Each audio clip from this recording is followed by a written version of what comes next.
KTV Telugu YouTube ఛానల్లో మీ వ్యాపార ప్రకటనల కోసం 9154949554 కి కాల్ చేయండి. అభివృద్ధి పరంగా ఎప్పుడూ వెనుకబడిపోయే పల్నాడు జిల్లా రాజకీయంగా మాత్రం కొంతమేర ముందంజలోనే ఉండేది. నిన్నటి వైసీపీ సర్కారులో సత్తెనపల్లి ఎమ్మెల్యే అంబటి రాంబాబుకు మంత్రి పదవి దక్కగా గతంలో టీడీపీలో కూడా హేమాహేమిలు స్టేట్ మినిస్టర్లుగా ఉండేవారు. కేంద్రంలోనూ రాష్ట్రంలోనూ పల్నాడు నేతల హవా సాగేది. పల్నాడు ప్రాంతానికి చెందిన కాసు బ్రహ్మానందరెడ్డి, భవనం వెంకట్రాం ముఖ్యమంత్రులుగా చేశారు. కాసు వెంకల్రెడ్డి మంత్రిగా, కొత్త రఘురామయ్య స్పీకర్గా చేశారు. టీడీపీ ఆవిర్భావం తర్వాత కోడెల శివప్రసాద్ కీలక నేతగా ఎదిగారు. మంత్రిగా, స్పీకర్గా సేవలందించారు. ఆయన్ను పల్నాడు పులి అని పిలుస్తారు. అటు కోడెల, ఇటు కాసు కుటుంబాల్లో అధికారాన్ని బట్టి ఎవరో ఒకరు మంత్రులుగా ఉండేవారు. గత చంద్రబాబు హయాంలో కోడెల స్పీకర్ అయితే ప్రతిపాటి పుల్లారావు మంత్రిగా పనిచేశారు. జగన్ హయాంలో అంబటి రాంబాబు జలవనరుల శాఖ మంత్రిగా ఉంటే, చిలకలూరిపేట ఎమ్మెల్యే విడుదల రజని వైద్య ఆరోగ్య శాఖ మంత్రిగా పనిచేశారు. ఈసారి పల్నాడులోని 7 నియోజకవర్గాల్లో టీడీపీ విజయబేరి మోగించి 100% సక్సెస్ సాధించింది. ఇంకేముంది, పల్నాడు నేతలకు తిరుగులేదని లెక్కలేసుకుంటున్న తరుణంలో మంత్రివర్గ ఏర్పాటులో జిల్లాకు ప్రాతినిధ్యం లేకుండా పోయింది.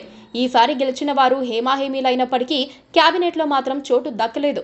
రాజకీయ భీష్మాచార్యుడిగా భావించే సత్తెనపల్లి ఎమ్మెల్యే కన్నా లక్ష్మీనారాయణకు మంత్రి పదవి ఖాయమని భావించి ఆయన అనుచరులు సోషల్ మీడియాలో పోస్టు పెట్టుకున్నారు. మంత్రి కన్నా గారి తాలూకా అంటూ వాట్సాప్ గ్రూపులు కూడా క్రియేట్ చేశారు.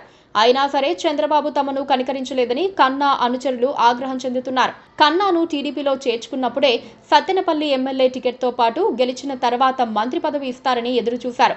అయితే అనుకున్నదొకటి ఆయనదొక్కటిగా పరిస్థితి తయారైంది. 6 సార్లు గెలిచిన నేతకు మంత్రి పదవి ఇవ్వకపోవటం ఏమిటని ఆగ్రహం చెందుతున్నారు. ఇక 4-5 దశాబ్దాల రాజకీయ అనుభవం ఉన్న గురజాల ఎమ్మెల్యే ఎరపతినేని శ్రీనివాసరావు, చిలకలూరుపేట ఎమ్మెల్యే ప్రతిపాటి పుల్లారావుల్లో ఒకరికి మంత్రి పదవి వస్తుందని ఎదురు చూసినా ప్రయోజనం లేకపోయింది. ఇద్దరు కమ్మ సామాజిక వర్గానికే చెందిన నేతలు కావటంతో వారికి ఇబ్బందులు ఏర్పడ్డాయి. పెదకూరపాడులో తొలిసారి గెలిచిన భాష్యం ప్రవీణ్ మంత్రి పదవి దక్కించుకుంటారని ఎదురు చూసినా ప్రయోజనం లేకపోయింది. ఇక మాచర్ల ఎమ్మెల్యే జూలకంటి బ్రహ్మారెడ్డికైనా మంత్రి పదవి ఇస్తారనుకుంటే చంద్రబాబు ఆయనపై కూడా సీతకన్నేశారు. ఇన్ని సంవత్సరాల పాటు ప్రత్యర్థి పిన్నెల్లి రామకృష్ణారెడ్డి చేతిలో తన్నులు తిని ప్రయోజనం ఏమిటని జూలకంటి అనుచరులు ప్రశ్నిస్తున్నారు. ఏదేమైనా పల్నాడు జిల్లాలో ఎమ్మెల్యేలు ఎంత అసంతృప్తిగా ఉన్నారో వారి అనుచరులు అంతకంటే 100 రెట్లు ఆగ్రహంతో ఉన్నారు.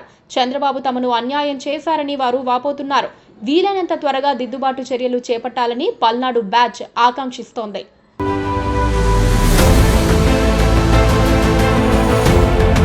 Please subscribe to KTV Telugu. KTV Telugu. KTV Telugu. KTV Telugu. KTV Telugu channel.